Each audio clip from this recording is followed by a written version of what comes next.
Exactly, অনুভব তোমাকে থানা থেকে ডেকে পাঠিয়েছিল। সে কারণে আমরা সবাই এখানে দুশ্চিন্তায় রয়েছি, টেনশন করছি। প্লিজ বলো থানা থেকে কি বললো।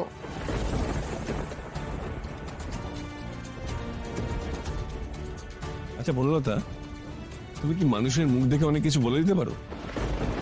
মানে মানে এইটাই যে কে কোথা থেকে আসলো তুমি তার মুখ দেখে বুঝতে পারছো। তুমি কিন্তু এটা একটা সিরিয়াস ক্যারিয়ার অপশন হিসেবে দেখতে পারো। কিন্তু দেখো, এমনিতে তুমি সারাদিন বাড়িতেই বসে থাকো, বাড়ির যত কাজকর্ম মা জেঠিমুনিই করে। এটাতে তোমার ভালো ফ্যান ফলোইং হবে। কারোর কপাল দেখে কিছু বলে দিলে, কারো চোখ দেখে কিছু বানিয়ে দিয়ে দিলে। কি হয়েছে বলবে? এভাবে অপমান করছো কেন আমাকে? আরে অপমান কোথায়, আমি তো তোমার একটা ক্যারিয়ার অপশন বলছি। তোমার তো ইন্ডিপেন্ডেন্ট হওয়ার খুব বড় বড় স্বপ্ন আছে, তাই না? Think about this.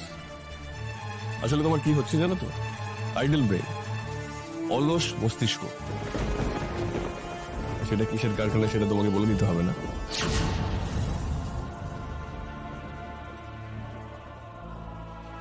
কৃষ্ণ, তুই এখন ওকে নিয়ে কেন বললি? তুই এতক্ষণ কোথায় ছিলি সেটা তো বলবি। তুই সত্যি থানায় গিয়েছিলি? কি বললো ওরা? আমার আগে তো বনলতা বলেই দিল আমি কোথায় ছিলাম, তাই তো জিজ্ঞেস করলাম। ও তো আমার মুখ দেখে বলে দিল আমি থানায় গেছিলাম।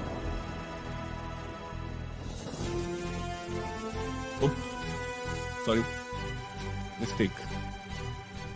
ওর মুখ দেখে বোঝেনি, ওকে সুদেব ফোন করেছিল যে আমি থানায় গিয়েছিলাম। তারপর সুদেব তো একটাও স্টেপ নেবে না ওর পরামর্শ ছাড়া।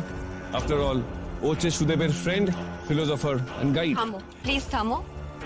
এক কথা আবার বলছো তুমি অনুভব। শুধু আমাকে কেন ফোন করবে? কেউ না বললে তুমি বললে কি করে যে ওকে থানা থেকে ডেকে পাঠিয়েছিল? বললো তো, তুমি তো তখন আমাকে বললে ও তাড়াহুড়ো করে বেরিয়ে গেছে। ও বলেনি কোথায় যাচ্ছে, তাও তুমি আমাকে বললে যে মনে হয় ওকে থানা থেকে ডেকেছে। তুমি শিওর ছিলে না? হ্যাঁ, শিওর ছিলে না তুমি? অথচ কৃষ্ণ বাড়িতে আসার সাথে সাথে তুমি এমন ভাবে জিজ্ঞাসা করলে যেন মনে হলো তুমি আগে থেকেই জানতে কৃষ্ণকে থানা থেকে ডেকেছিল।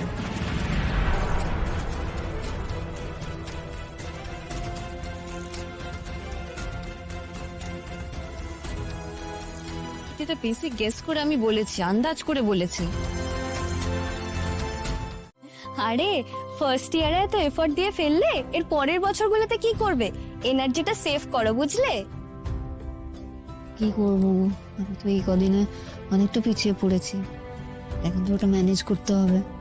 এই আচ্ছা রাজবন্তী, এই যে তুমি কলকাতায় হোস্টেলে থেকে পড়াশোনা করছো, এতে তোমার বরের কোনো প্রবলেম নেই? যখন এখানে চান্স পেলুম তখন সেই আমাকে এখানে ভর্তি করতে এনেছিল। ও আচ্ছা, দ্যাটস গ্রেট। আচ্ছা একটা কথা বলো তো, তুমি তো 7 তাড়াতাড়ি বিয়ে করে নিলে কেন? প্রেম করে পালিয়ে গিয়ে বিয়ে করেছো নাকি? দেখ, আমাদের গ্রামে সব হয় নাকি? কেন কেন, গ্রামের মেয়েরা প্রেম করে না বুঝি? মোটেই না, আমি তো শুনেছি গ্রামের মেয়েরা অনেক বেশি সিরিয়াস প্রেম করে। এই তুমি যখন প্রেম করোনি, তুমি এত তাড়াতাড়ি বিয়ে করতে গেলে কেন? আমাদের বিয়ে হয় নাকি? বাপ মায়া তো বিয়ে দেয়। আমার বাপে আমার বিয়ে দিয়েছিল, তাতেই এত গন্ডগোল হয়ে গেল।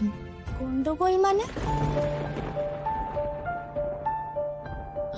সে মেলা ঝামেলা, সে কাহিনী এখন বলতে গেলে রাত কাবার হয়ে যাবে।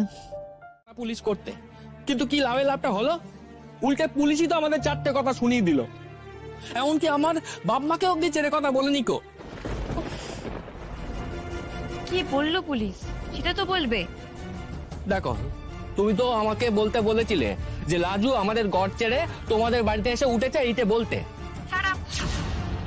তাই বলতে বলেছি? আমি শুধু বলতে বলেছি যে ও বাড়ি ছেড়ে চলে এসেছে। তুমি পুলিশকে মিথ্যে বলতে গেছো কেন? তোমার মাথায় কোনো বুদ্ধি নেই? পুলিশকে মিথ্যে বললে কি হয় জানো?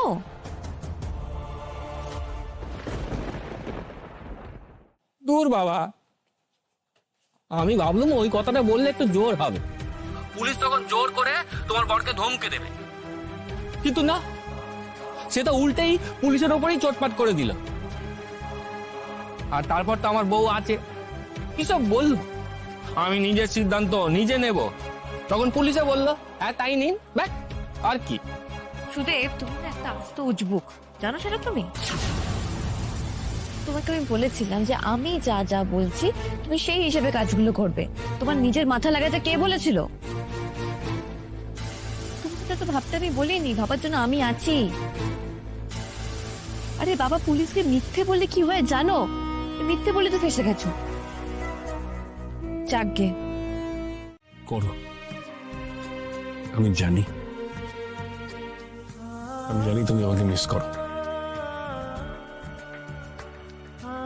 আমার ফোনের অপেক্ষা করো, আমার মেসেজের অপেক্ষা করো, আমাকে দেখার জন্য অপেক্ষা করো। আমি জানি কিন্তু তুমি বলতে পারো না, বলো না।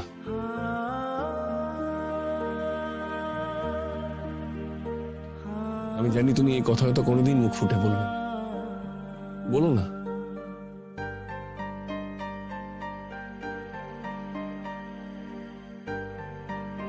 আমি তবু অপেক্ষা করে যাব,